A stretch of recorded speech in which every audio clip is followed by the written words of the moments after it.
Hey guys, it's me again. So doing some reseating valves. I just got done porting this head. All the porting I think I'm going to do on it. So I thought I'd bring you along before I get too far. I keep on just getting sidetracked and just keep on moving on and moving on. So I'll get you set up here a little bit. Get you flip it first. So I've already got my valve grinding compound on the valve. You can see it around there. Ain't got to be a perfect layer, just got to get some on there. So what I do is I use a drill. Let's see, hopefully the phone stays there. I'll take the drill. Once I stick the valve through, put the drill on the end of it and just spin it with the drill. And lightly apply some pressure, or pull on it to give it some pressure. So you can take and just tap it on there, spin it around a little bit, and then I'll take my finger that you can't see and hold the valve. Get my drill tightened up around it, and then you just go in and out.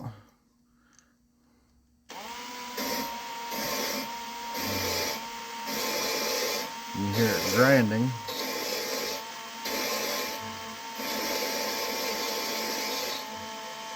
You can pull and hold it. You give it a bunch of little tip taps, tippity tap taps. You'll hear the grinding sound pitch change as you go.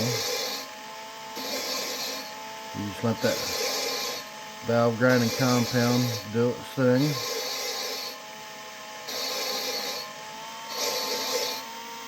Don't do this at a high speed. That'll probably fling that valve grinding compound off.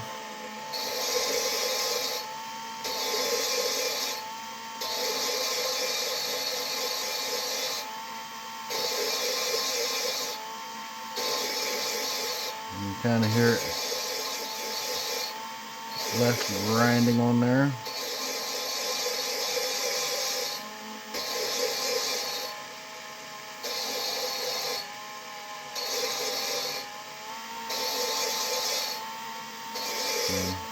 Not a very exciting process. You can see some of my porting there.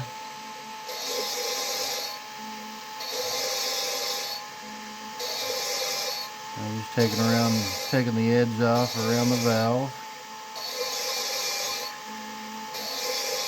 Taking a little bit off where that spark plug pump comes through. It don't take real long doing this. You just spend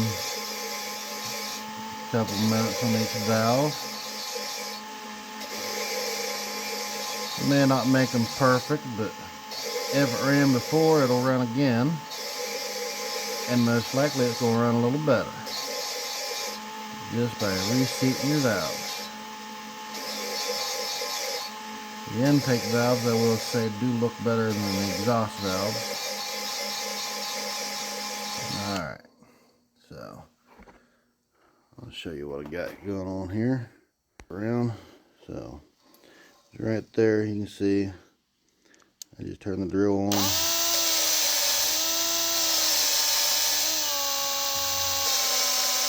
push it in a little bit, pull back out, apply a little pressure.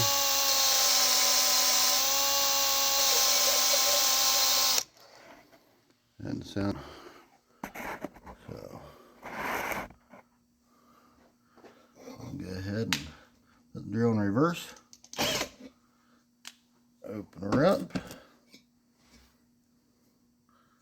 Pop the valve out. Grab yourself a rag. wipe it off.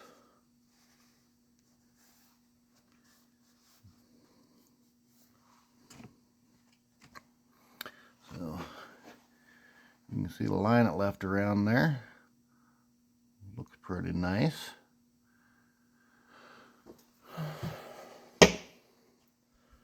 What I'd normally do is I'll stick all my valves in and then do them one at a time. That way if I get sidetracked, I know which one I stopped at.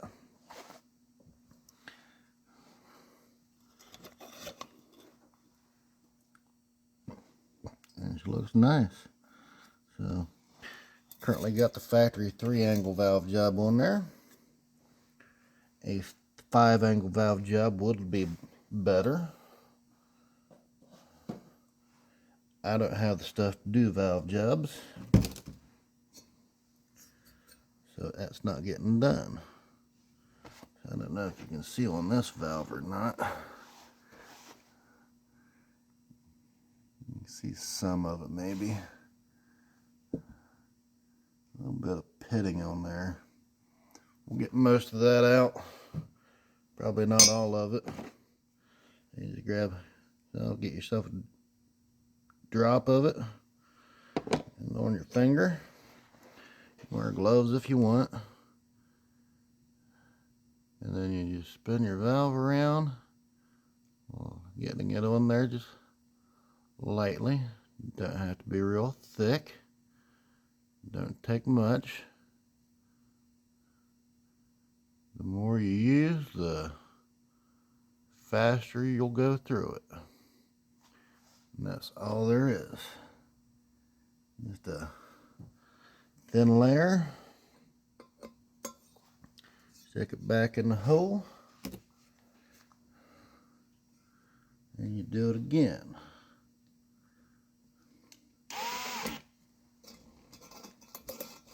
Tighten up the drill. Like I said, you can pop it in there, spin it around. Get that lovely grind.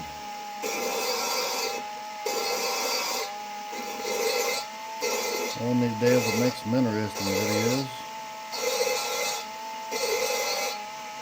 But for right now, this is what I'm doing. And I know there's not a whole lot of useful videos out there on the internet. Everybody's got their own way of doing this.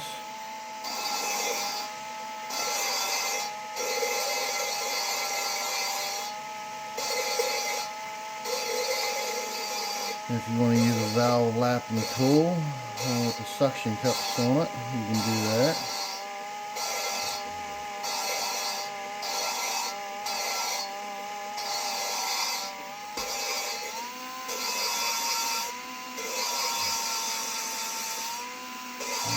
Speed it up a little bit. Didn't sound like I was getting a whole lot of grinding.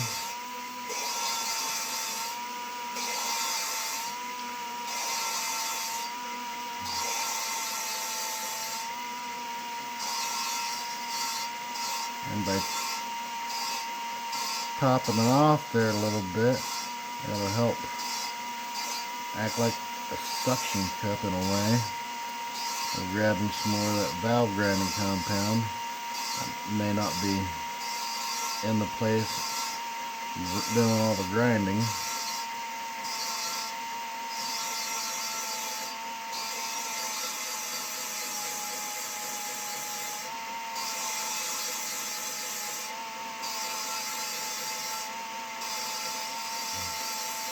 Alright, that should be done. We're close enough to it. And it turns into a fairly thin liquid state. And if it's not good enough, you can always apply more. Set that to the side. Forget if I wipe that off or not. So, it's looking better. I think I'll probably do that and some more. So if you can see I think you can see it a little bit. Can't see it the best on camera. I'm not going to make you stick around for that whole process. So what I do is I set the bottom of the head on a 2x4, laying down the thinnest way with the 4-inch side down like this, and then under this side of the head another 2x4 standing up. Works pretty good. That gives you room to work your drill back and forth there. So let's go ahead, sit that down.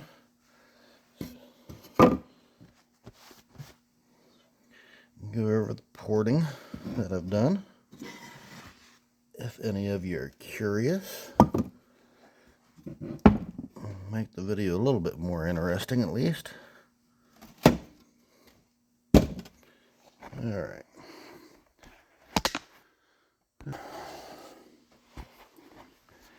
Maybe we'll just turn it like this. So, grab my pick. So you can see, what is it? Yeah, so you got your first angle here. Wipe my pick off. So it's got one angle there, one angle here, and then it's got a third angle here. So if you had a 5 angle, there'd be, instead of just 1, 2, 3, there'd be 1, 2, 3, 4. So it would cut down into here a little bit better.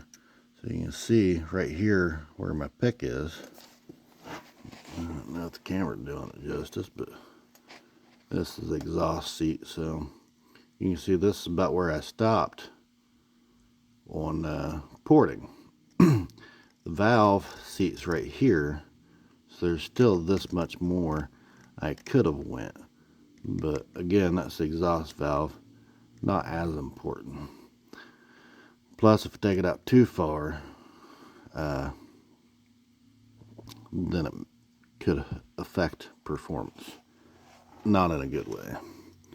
So we'll do the same thing here on the intake. So we got one angle up here, the second one there, and a third one there.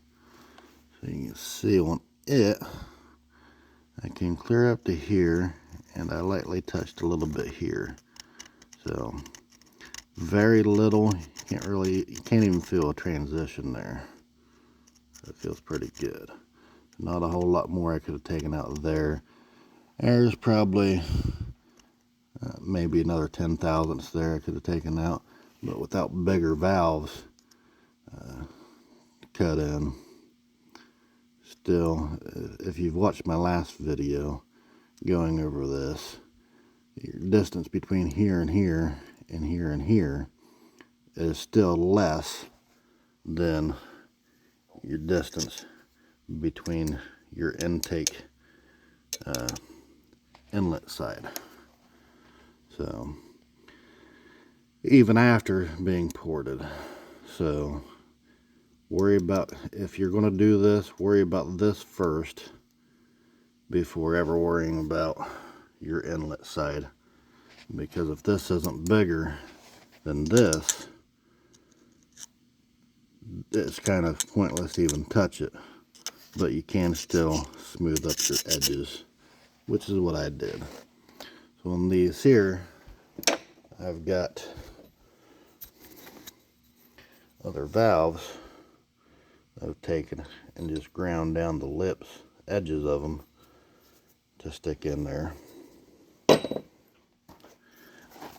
That way I can get around this little lip that's here on the edge, grind that down all the way around, and you can see my marks here on the side. So I opened up this little bit, opened up a little bit over here, and then took down the hump, not all of it, but a portion of it, That way the air can get out right here a little bit faster. And that's exactly the same reason why you do it over here and over here. Not over here as much because it's not getting out, it's just sucking it in. So it's all pressurized and being pushed out. Where over here, it's sucking it in. So all the air is in this area for it to come around here and come around over here. Helps out a little bit. So on your lower left, as soon as it starts sucking, it'll see. As soon as it starts sucking this direction, the faster you get air in, the faster you get it out of the hole into your chamber, and then it gets back out faster. So you suck more in, your air fuel mixture, you'll get more in there, you'll get a little more compression, or a little more that it can blow out. The more air you get in, the more goes out, more power you get. So hopefully I didn't bore you too much on that part. So go over. I guess I should have grabbed my light. Let me grab my light. I'm sure some of you are wondering what it may look like with the light on it. That way, I don't know, it might help out my crappy camera work. I don't think I went over how much I ported these. Maybe I did. Kind of thinking I did now. If you didn't watch that video, you can watch this one. So, clean that up around there. And this, see, came up, more or less straight up, and then it went inward. So we took that out, made it more of a direct route instead of coming up like that and then out. So this will help feed it through the hole easier. Yeah, pretty sure I made the last video on this already. So anyways, think of it like a burger. Any type of intrusion here in your nose is going to act the same way in your cylinder head. Big or small, you remove some of that edge, help that air get through. Same thing on your exhaust side, not as important as your intake, but I work on that. Give yourself a nice little channel here and here. If you got a larger, thicker deburring tool like this in here, by removing that edge, it'll allow you more room to get your burring tool in there. We've also got a thinner one, more of a cone style than round, but that is not as long, so I used the longer one more than I just showed you here. That's probably 7 inches or so. You get down in there, you can take out some of this side here. I also use this here, getting around here, right there on both sides. You can get some of this, but the little more of a cone side one got down in here a little bit further and helped out. Try not to get down into your valve guide holes. You could mess something up there. Try not to hit your seats. And that's why you want to normally try to do all your porting before you touch your seats, just in case you take and scratch something there, you get a little bit careless, you mess up your seat, then you'd have to go back and redo it. And you don't want to redo your seats too many times, because then your valve will sit down inside the head, and then that just ruins your airflow. Hopefully that helps. Somebody out there, maybe not.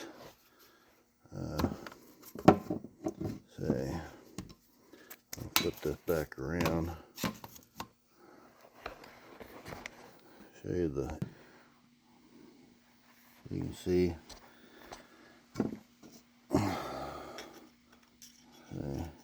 My pick there. You can see how shiny that is. So I'll clean that up. Cleaned all up through there. Same thing on this side. All up through here. Gave it a nice channel to follow. The edges of it, you can see, are still rough right there. That'll help break up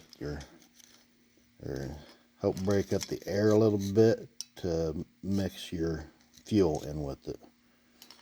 So you can go through and port that, shine it up all nice and smooth, but at the end of the day, unless you're trying to push 600 horsepower or more, probably not going to be a huge deal. Everybody's got their own opinion on that. Some people say this will help mix things up better.